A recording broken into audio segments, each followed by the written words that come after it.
अस्सलाम वालेकुम everyone, hope you are doing well. तो आज का जो हम डिस्कस करेंगे टॉपिक वो है कि social behaviour and law ethics के बारे में। हम उसके पास्ट पेपर जो कि हर साल रिपीट होते हैं उसके बारे में मैं आपको बताऊंगी कि वो कौन कौन से क्वेश्चंस हैं। ठीक है, तो सबसे पहले जो क्वेश्चन है वो ये है, what is communication, right it's important. Communication क्या होती है कि हम एक दूसरे से बातचीत कितने अच्छे अंदाज में कर सकते हैं, कितने अच्छे अंदाज से अपने अल्फाज को दूसरे तक पहुंचाएं ताकि उसको अच्छी तरह से उसको समझ आ जाए और वो उस चीज़ को अंडरस्टैंड कर सके। ठीक है, तो कम्युनिकेशन की हमने इम्पोर्टेंस लिख देनी है, उसकी डिफ़ाइन कर देनी है। ठीक है, नेक्स्ट वन है hereditary culture and environment influence on mental health. यानी कि हमें विरासत से जो हमारा विरासती कल्चर होता है, रस्म व रवाज होते हैं और जो हमारे इर्द गिर्द का माहौल होता है उस पे हमारे मेंटल हेल्थ पे क्या इफ़ेक्ट पड़ता है।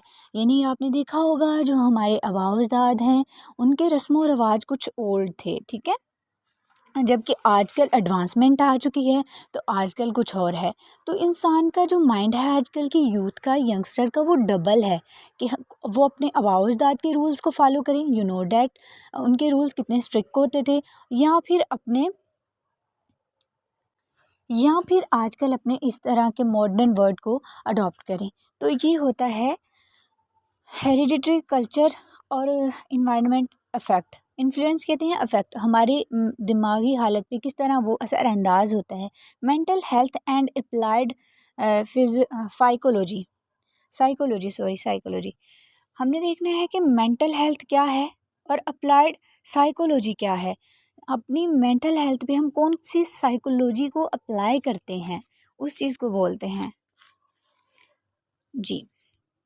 नेक्स्ट वन है हमारे पास define behavioural sciences, right it's category are principle. Behaviour sciences क्या होती है कि जिसमें हमारा बिहेवियर होता है, रूड बिहेवियर, पोलाइट बिहेवियर, हमारे बहुत से बिहेवियर होते हैं अकॉर्डिंग टू सिचुएशन।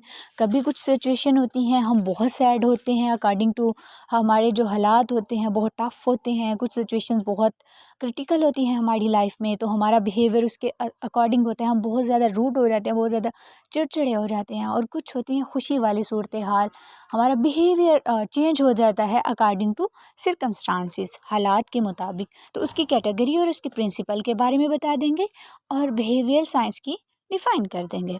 नेक्स्ट है डेवलपमेंटल स्टेजेस ऑफ लाइफ।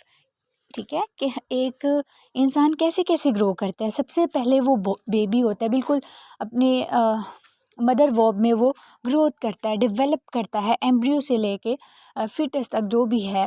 उसके बाद वो एक छोटा सा बच्चा होता है, फिर वो रेंगना स्टार्ट करता है, फिर चलना स्टार्ट करता है, लड़खड़ाता है इस तरह से। फिर वो कि एक मिच्योर इंसान तक की जितनी भी एक बेबी से लेकर स्टेजेस हैं उसको डेवलपमेंटल स्टेजेस ऑफ लाइफ कहते हैं। अप्लाइड साइकोलॉजी कंसेप्ट, उसका कंसेप्ट क्या है, अप्लाइड साइकोलॉजी का कंसेप्ट क्या है।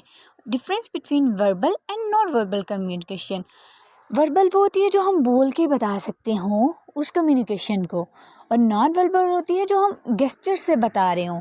ठीक है, उसके बाद हमारे पास आ जाती है law and ethics.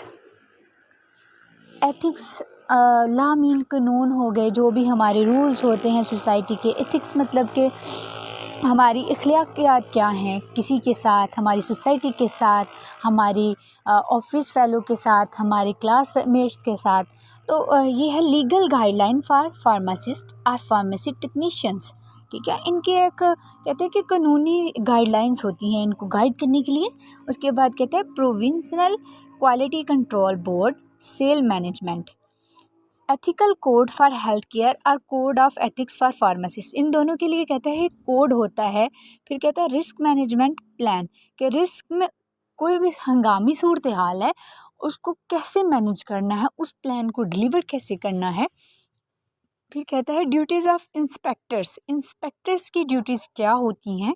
Structure of pharmacy law, यानी फार्मेसी लॉ का, फार्मेसी के कानून का स्ट्रक्चर, ढांचा क्या होता है, वो किस ढांचे के मुताबिक, किस स्ट्रक्चर के मुताबिक फंक्शनेट करता है। तो ये था हमारे पास social behaviour, law and ethics. ठीक है, तो इंशाल्लाह कल मिलते हैं नेक्स्ट सब्जेक्ट के पास पेपर के साथ। तब तक के लिए अल्लाह हाफिज़। अपना बहुत ज़्यादा ख्याल रखिएगा। Take care.